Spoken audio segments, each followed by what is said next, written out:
شوهر ما پرتون برنامه خیلی خانواده یگون کسی خیلی نمیگفتن که این شوهری معیوب خاطرگاه چه زندگی میکنی خیلی میگفتن یگون کسی یگون برام نگفته بودن نه نگفته هیچ کن نگفته خیلی زندگیست چیده میپرد چخیل میپرد اکی مارکی چخیل جدگه او بسیاری بد نکنش نگاه کنی چخیله قبادیون رفتم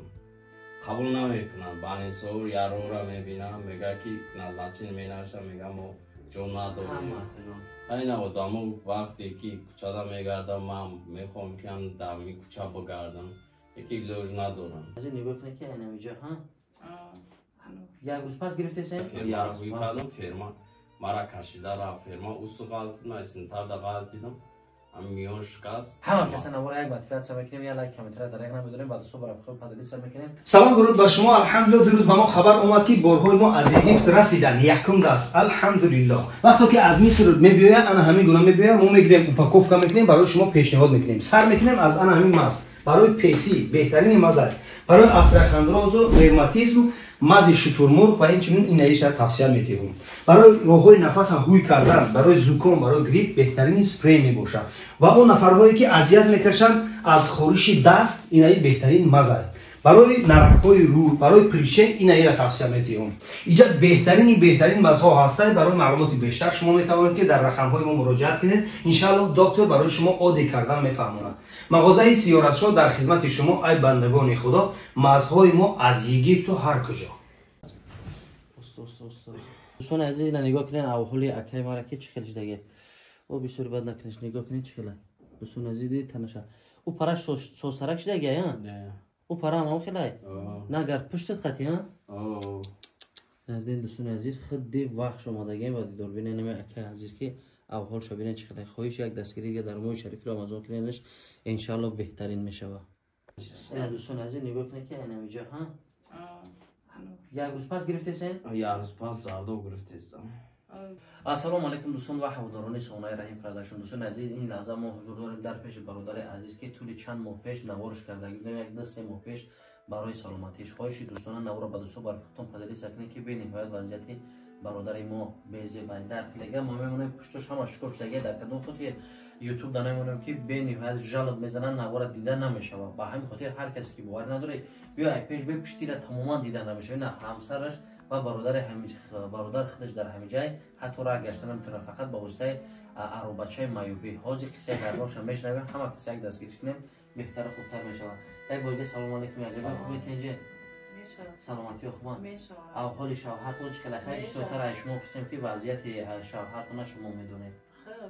خیلی جدی است چه آخرشم تریه خوبه ان شاء الله که برادرها پیش اینواری کردگی هم می اومدن دستگیری میکردن دستگیری میکرده از چه خیلی که گفتین ازبکستان رفتن در کلا کجا یک بار گفت بردم سلام علیکم یک بار نام نصب پرا گپ زنید ان شاء الله من تردی بختیار ترسنال رایونی و سالخوزی باش رایونی باش 12 کیلومتر است در جماعت و در دهه استقلال اکاجون نمی یارو هر روز سیگار دوشنبه هم رفتم دانگره رفتم قبادیون رفتم قبول نمیکنن بانی سور یارو را میبینم میگه که نزاچین مینوشم میگه ما جون نداریم میگه که اومدنی بیو نزاچین مینوشیم قبول نمیکنن بانی جای سور خوب نیست خوب نیست میگه جای خوب نیست دوشنبه رفتم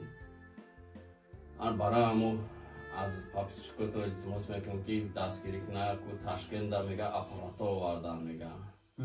تشکیل وزی آوردن میگه همه جای اینها دارم نصیب باشه اینای بعدی برامو چکنم در آنجا توبات بگیریم توبات وضعیت سلامتی چقدر که جون اولی هم درد عذاب نمی یه روز دا یه بار اویلم پرویسکا میکنه یارو را 5 تا 6 تا چی دارم یارا دارم محکم نمیشه خوزی روزی میشه نه که برای سلامتی میبینه دوستان همسیفه و دیگر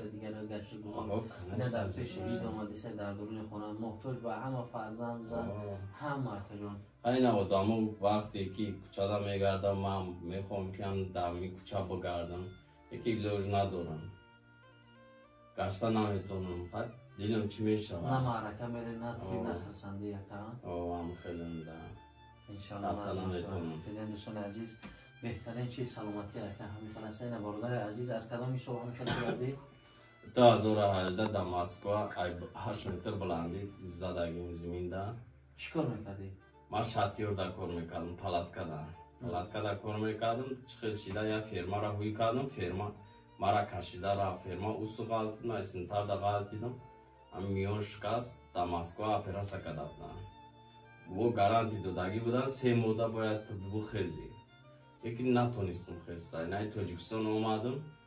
جایی که میرم اونجا یارش شدم پرول شدم حسابی خوب کردن او حسابی خوب کردن نمیجا دیگه بالینسو میرم میگه که خیلی نازنچینی میگه سر میتا میگم خوب کنم همجا بوده نمیکنم انشاءالله ناز میشود دوستان عزیز دیدن که برادر عزیز ما محاجی وقتی که برای یک برده نان حلال با خود فدراسیون رئیس رفتگی با همین حال آماده اول شبیه که دوستان عزیز صد آفرین اویلاشون همه کارش خون میکنن یکون حالتای میشه که وزنی قینه عذاب درد مثال میشه زیغ میشه یکون حالتایش هم میشه فرزندو چقدر نمیگن که حتی ما چی برای نمیگردن نمیپرسن که چی چکنم دیگه میپرسن همه شوز اختون میکنیم مادر یکون بار فکرای نشید که شوهر ما پرتون بر نمیخیل و خیلی خانواده یکون کسی خیلی نمیگفتن که این شوهری مایوب خاطر دیگه چقدر زندگی میکنی خیلی میگفتن یکون کسی یکون برام نگفته بودن نه نگفته هیچ کندم تو خیلی زینکیستم خیلی چیده میپرد خیلی میپردختم نمیشه فرزندو همه در همه جا خیلی وقتش بود زندگی خوب و زندگی همش خوب بهتر بودن خیلی انشالله امید داریم که با سال بشه شوهرتون بروی سر شما بروی سر فرزندتون هر چیزی که باشه در تقدیر نصیب میتونست که جای همین ما بدون یک از دیگر باشید این همه سنجش امتحانی خدای مهربان به هم خاطر نامه شدن در کار نیستن انشالله که دنیا جای سنجش آخرتون رو آباد میکنه هزار رحمت کنم بهترین اویلا یاخیان دستگیری همه میکنه آخی رحمت میگو پاپسکوی شما رو اپا خواهر دا مادر پدر جانو دا رحمت همی پاپسکوی شما دا یاردم دستگیری میکنم دستگیری کردن صبح زیرا یادتش زنگ زدم میسته خواهر رو اپا اکو دادا و احوال ما میپرسه رحمت میگم با همو با همه شما خدا در غریبی گشته یار نگهبان شما خدا نگهبان او چی کرد امو تشان بیست بنا مناسبی که تو دی بختیار تو سنویش در کدام نمبر پیوستن 908 11 05 55 همین نمبر دون زنم واتساپ از خودت با خبر شدم او نمی سوید اومد زنگ بزنم اونجا ساعت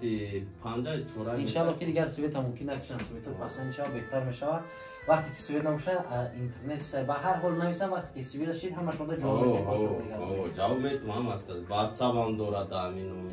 این دوستان عزیز با همین خاطر نمره را در روی اکران میمونیم ماه شریف رمضان آخر شاید آخر دهه خیر احسان هر کسی میتونه فیتر روزتون یک دستگیری کنیم بهتری میشه نوارا بعد صبح برای فتون پدری سکنیم نور اعلی نور میشه که بعد یک عزیز برسه یک توشکن داره که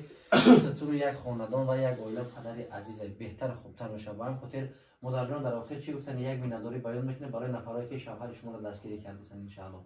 1000 رحمت شما میگوی همه افراد داره همش در رحمت میگن